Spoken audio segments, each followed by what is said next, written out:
ప్రియ భగవద్బంధువులారా, మనం ఆగమ సేవ అమ్మ అనుగ్రహంతో అమ్మ న్యూస్ ఛానల్ వారు ప్రతిరోజు కూడా ఆలయం యొక్క ఆంతర్యాన్ని తెలుసుకుంటూ ఉన్నారు. నిన్న మన అమ్మ సేవ యూట్యూబ్ ఛానల్ వారి వీక్షకులు ఒక ప్రశ్నని సంధించారు. స్వామి, శ్రీ రామాయణ కాలంలో దేవాలయాలు లేవు కదా, ద్వాపర యుగంలో దేవాలయాలు లేవు కదా, మరి కలియుగంలోనే ఎందుకు దేవాలయాలు ఉన్నాయి? కలియుగంలో విగ్రహారాధన ఏమిటి విశేషం అంటే, కలియుగంలో ధర్మం ఒకే ఒక్క పాదం పైన నడియాడుతుందని మీరందరూ గుర్తించాలి.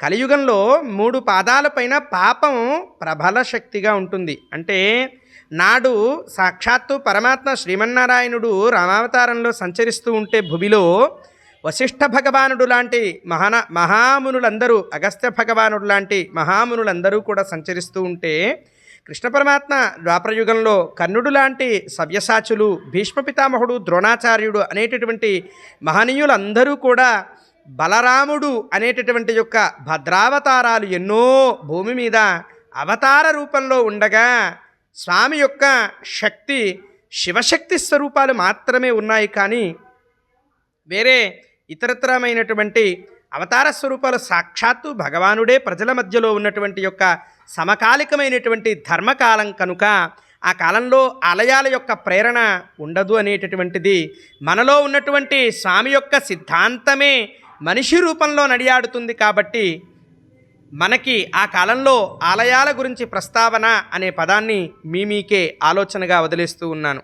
మరి యుగధర్మంలో నేడు 3 పాదాలపైన ధర్మం అనేది లేదు కాబట్టి అధర్మం 3 పాదాలపైన ఉంటుంది. కాబట్టి అంటే కృష్ణ పరమాత్మ నడిచి ప్రయాణం చేస్తూ ఉంటే ఆ పరమాత్మనే మనం వెళ్ళి స్లిప్పుల రూపంలో ఇచ్చి పరమాత్మని బంధించి, అంటే కొసలు, తాళ్ళు, రకరకాలైనటువంటి ప్రయోగాలన్నీ చేసి, ఇప్పుడు మనం ఒక ఎమ్మెల్యే, ఎంపీ కనిపిస్తే దగ్గరికి వస్తే ఫోటోలు దిగుతూ సెల్ఫీ ఫోటోలు, రకరకాల ప్రయోగాలు చేస్తున్నాం కదా, వాటిని వాట్సాప్ డిపిల్లో పెట్టి చేసి, ఇటువంటి మాయా అనే పదం వైపు మనుజుడు ఎక్కువగా ప్రయాణం చేస్తాడు. కనుక నేడు కుంభమేళాలో 50 మంది భక్తులకు అస్వస్థతకు గురి అయి ఉన్నారు అంటే అది మన తప్పిదం చాలా ఉంది. ఎందుకు అంటే మన భక్తులందరికీ క్రమశిక్షణ లేకపోవటం, ఒకరి వెనక ఒకరు ఒక పద్ధతిగా వెళ్ళి స్నానం చేద్దాం, వారు చేసొచ్చిన తర్వాత మనం స్నానం చేద్దాం అనేటటువంటి ఆలోచన మనకి ఎప్పుడు ఉన్నా కూడా భగవద్బంధువులారా, ఎక్కడా ప్రాణహాని జరగదు, శరీరహాని జరగదు అని సూచిస్తూ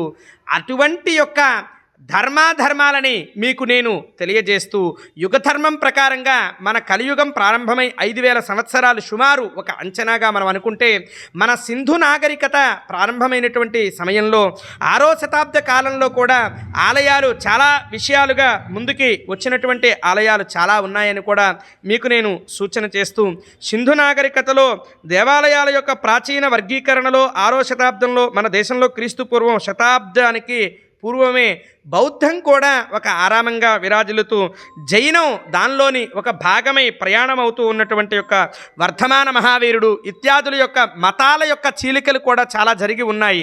అందుకని ఉత్తర భారతదేశంలో మనకి ఎక్కువగా శైవాగమ, వైష్ణవ, శాక్తేయ అనేటటువంటి యొక్క విషయాలలో శైవం, వైష్ణవం అనేటటువంటి యొక్క మతతత్వ సాంప్రదాయాలు ఏవైతే ద్వే ఆగమాహ త్రివిధ ఆగమేషు పాంచరాత్రాగమాలు, అలాగే శైవాగమాలు ఏవైతే ఉన్నాయో ఇవన్నీ ప్రబల శక్తిగా మన తమిళనాట, అలాగే ఆంధ్రదేశంలో, అలాగే కర్ణాటక రాష్ట్రంలో, అలాగే ఒరిస్సా తీర పరివాహక ప్రాంతాల్లో విశేషంగా కొనియాడబడుతూ ఉంది. ముఖ్యంగా చెప్పుకోవాలి అంటే శైవ వైష్ణవ శక్తి ప్రబల శక్తిగా ఆగమశక్తిని దర్శించాలి అంటే, ఆలయాన్ని దర్శించాలి అంటే, బ్రహ్మోత్సవం దర్శించాలి అంటే, కర్షణాది ప్రతిష్టాంతం ఉత్సవాది ప్రాయశ్చిత్తాంతం వరకు కూడా మనం దర్శించగలిగేటటువంటి యొక్క పరిపూర్ణమైనటువంటి ఆగమ ఆలయాలు ఏవైనా కలిగి ఉన్నాయి అంటే తమిళనాడు రాష్ట్రంలో శుద్ధంగా పరిపూర్ణమైనటువంటి సేవా కైంకర్య భక్తి భావన ప్రపత్తితో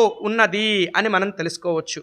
అటువంటి జైనం, బౌద్ధం ఇత్యాదుల యొక్క మత వ్యత్యాసాల్లో మనకి అప్పుడప్పుడు పెద్దలు చెప్తూ ఉంటారు, శంకరులు లాంటి మహనీయులు కొంతమంది 72 మతాలను సమసిపోయే విధంగా చేశారు అని.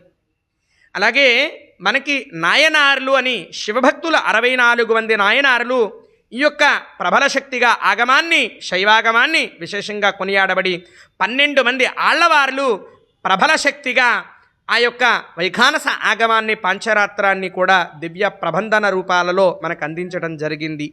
నేటి ఈ విషయాన్ని మనం తెలుసుకుంటూ రేపటి రోజున అసలు ఆగమాలు శివుడి నుండి ఏ విధంగా జనించాయి, అలాగే వైఖానస ఆగమాల్లో ఏమేమి విధానాలు ఉన్నాయి, దాన్ని విఖనస సూత్రంగా ఎందుకు అభివర్ణన చేశారు, ఆ విఖనస సూత్రం యొక్క ఆంతర్యంలో 27 సంహితల రూపంలో ఎందుకు పొందపరిచి ఉంది, దానిలో ఏమేమి సంహితలు ముద్రింపబడ్డాయి, ఏ ఏ గ్రంథాలు మనకు ప్రస్తుతం లభ్యమవుతున్నాయి, ఏ ఏ గ్రంథాలలో మనం అనుసరిస్తూ ఉన్నాము అనేటటువంటి విషయాలని తెలుసుకుంటూ అర్చన, సోపానం, అర్చకత్వ సేవా కైంకర్యాలు, అర్చకుని యొక్క విధి విధానము, అర్చక సేవా కైంకర్యంలో ఉండవలసినటువంటి విధానాల్లో శిఖాధారణ, అలాగే వస్త్రధారణ ఇత్యాదుల యొక్క విషయాలన్నిటినీ కూడా మనం పరిపూర్ణంగా తెలుసుకుంటూ ముందుకు సాగుదాం.